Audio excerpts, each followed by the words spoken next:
चलिए आज बात करते हैं एक ऐसे स्नैक की जिसका इतिहास तो बहुत पुराना है, लेकिन आजकल इसे एक सुपर फूड का दर्जा दिया जा रहा है। जी हाँ, बात हो रही है मखाने की, जिसे फॉक्स नट्स भी कहा जाता है। जरा सोचिए, क्या ऐसा हो सकता है कि कोई साधारण सा दिखने वाला स्नैक असल में सेहत का खजाना हो? बस यही सवाल हमें मखाने की दुनिया में और भी गहराई तक ले जाता है। तो आखिर ये मखाना है क्या चीज़? असल में ये कमल या वाटर लिली के पौधे का बीज होता है, जिसे प्रोसेस करके ये फूला हुआ हल्का फुल्का स्नैक बनाया जाता है। और इसका यही अनोखा ओरिजिन इसे इतना खास बनाता है। तो चलिए पता लगाते हैं कि इस आम से दिखने वाले सुपर फूड की इतनी शोहरत का आखिर राज क्या है। देखिए, किसी भी चीज को सुपर फूड कहने के पीछे उसकी न्यूट्रिशनल वैल्यू होती है।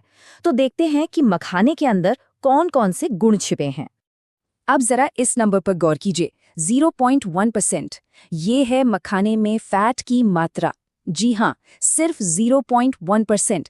और यही वो बात है जो इसे दूसरे सभी नट्स से एकदम अलग खड़ा कर देती है, खासकर दिल की सेहत के लिए। चलिए एक नजर डालते हैं इस टेबल पर।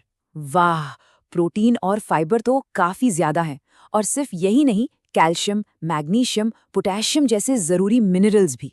और जो बात सबसे ज्यादा ध्यान खींचती है वो है कि सोडियम और फैट ना के बराबर है। और हाँ, ये ग्लूटेन फ्री भी है। सच में एक पूरा पावर हाउस है ये। तो ठीक है, न्यूट्रिशन तो देख लिया, पर सवाल ये है कि इन सब का हमारी सेहत पर असर क्या होता है। मजे की बात यह है कि आयुर्वेदिक और यूनानी चिकित्सा में तो सदियों से इसका इस्तेमाल हो रहा है, और अब जाकर मॉडर्न डाइट्स में भी इसकी धूम मच रही है।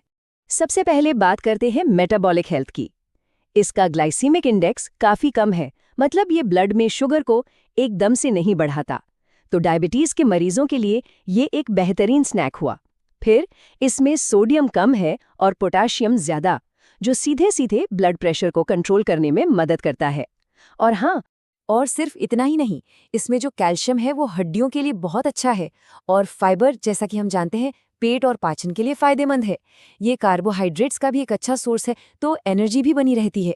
और तो और इसे किडनी की सेहत के लिए भी अच्छा माना गया है। वाह, जरा ये दावा तो सुनिए, 70 की उम्र में 25 का महसूस करेंगे। ये बात अपने आप में बहुत कुछ कहती है। मतलब लोग इसे सिर्फ एक स्नैक नहीं बल्कि जवानी बनाए रखने का एक नुस्खा मानते हैं। तो ये एंटी एजिंग वाली बात आती कहाँ से है? असल में मखाने में होते हैं फ्लेवोनॉइड्स। ये एक तरह के एंटीऑक्सीडेंट हैं। मतलब ये हमारे शरीर को अंदर से होने वाले डैमेज से बचाते हैं। और इसका असर, स्किन बेहतर होती है, स्ट्रेस कम होता है, नींद अच्छी आती है। और जब ये सब होता है तो जाहिर है इम्यूनिटी भी तो बढ़ेगी ही। ठीक है, फायदे तो बहुत सुन लिए, पर अब सबसे बड़ा सवाल, इसे खाएं कैसे? और मजे की बात यह है कि यहीं पर मामला थोड़ा सा पेचीदा हो जाता है। सबकी अपनी अपनी राय है। एक तरीका जो बहुत पॉपुलर है वो है इसे दूध के साथ लेना। करना क्या है, थोड़े से घी में मखाने को हल्का सा भून लिया और बस गर्म दूध में मिलाकर पी लिया। अक्सर लोग इसे रात में सोने से पहले पीते हैं। कहते हैं कि इससे नींद अच्छी आती है। लेकिन यहीं पर कहानी में एक ट्विस्ट आता है, घी और नमक का विवाद। एक तरफ लोग कहते हैं कि अरे भाई, स्वाद के लिए थोड़ा घी और नमक तो बनता है, लेकिन दूसरी तरफ एक्सपर्ट्स कहते हैं रुकिए, अगर घी या मक्खन डाला तो मखाने का जो सबसे बड़ा गुण है, उसका लो फैट होना, वो तो खत्म ही हो गया। और नमक डालने से लो सोडियम वाला फायदा भी चला गया। ये सच में एक बहुत जरूरी पॉइंट है।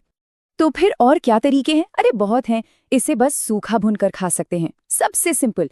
या फिर भूनकर पाउडर बना लीजिए और जब मन करे दूध में मिला लिया। कुछ लोग तो इसे खीर और सब्जियों में भी डालते हैं। मतलब ये वाकई में बहुत वर्सेटाइल है। तो भाई, इस पूरी बातचीत का निचोड़ क्या निकला? चलिए फटाफट देख लेते हैं। तो 3 बातें हमें साफ साफ समझ में आती हैं। पहली, मखाना न्यूट्रिशन से भरपूर, कम फैट और कम कैलोरी वाला एक शानदार स्नैक है। दूसरी, इसके हेल्थ बेनिफिट्स की लिस्ट बहुत लंबी है, मेटाबॉलिज्म से लेकर एंटी एजिंग तक। और तीसरी और सबसे ज़रूरी बात, ये सारे फायदे इस पर निर्भर करते हैं कि इसे बनाया कैसे जाता है। मतलब घी और नमक का इस्तेमाल सोच समझ कर करना होगा।